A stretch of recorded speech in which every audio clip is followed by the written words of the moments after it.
कक्षा 6 का पाठ नंबर 2 क्या नाम है बच्चों चैप्टर का? पदार्थ एवं पदार्थ के समूह। पदार्थ क्या होता है बच्चों? पदार्थ वह होता है जो स्थान घेरता है। जो भी चीजें स्थान घेरती है वो सारी चीजें क्या है? पदार्थ है। दूसरा चीज पदार्थ वह है जिसमें द्रव्यमान होता है। द्रव्यमान का मतलब भार से, अगर हम लोग उसको उठाएंगे तो भारी लगे या उसको छोड़ेंगे तो नीचे गिर जाए जमीन की तरफ। और तीसरा उसकी पहचान होती है, उसको हम लोग अपने ज्ञानेंद्रियों द्वारा महसूस कर सकते हैं। अब पदार्थ का वर्गीकरण देखिए। पदार्थ को दो प्रकार से विभाजित किया जाता है, एक भौतिक अवस्था के आधार पे और दूसरा रासायनिक आधार पे।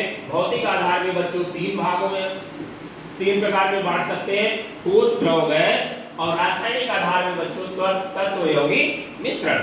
अब हम लोग ठोस, द्रव, गैस में अंतर देखते हैं।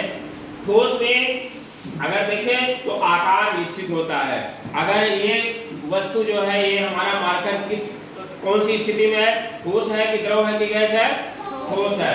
तो ठोस का आकार क्या होता है बच्चों? निश्चित। द्रव का आकार अनिश्चित होता है।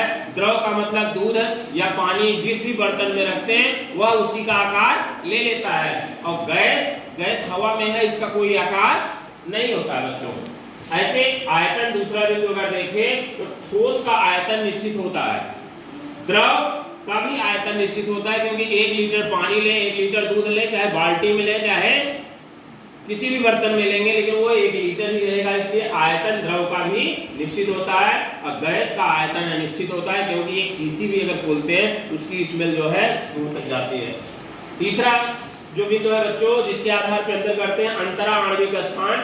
ठोस में अंतरा आणविक स्थान सबसे कम होता है, क्योंकि ये ठोस है, इसके अंदर अगर हम लोग ये डालना चाहें किसी तरीके से तो दिक्कत होगी।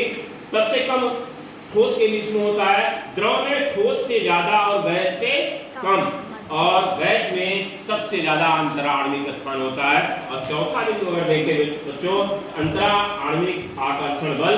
अंतरा आणविक आकर्षण बल ठोस में सबसे ज्यादा होता है, द्रव में ठोस से कम और गैस से ज्यादा।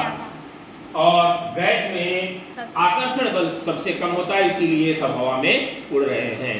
तो ये टॉपिक आप लोग अब इसके बाद हम अगले में आप लोग को रासायनिक आधार पर वर्गीकरण बताते हैं।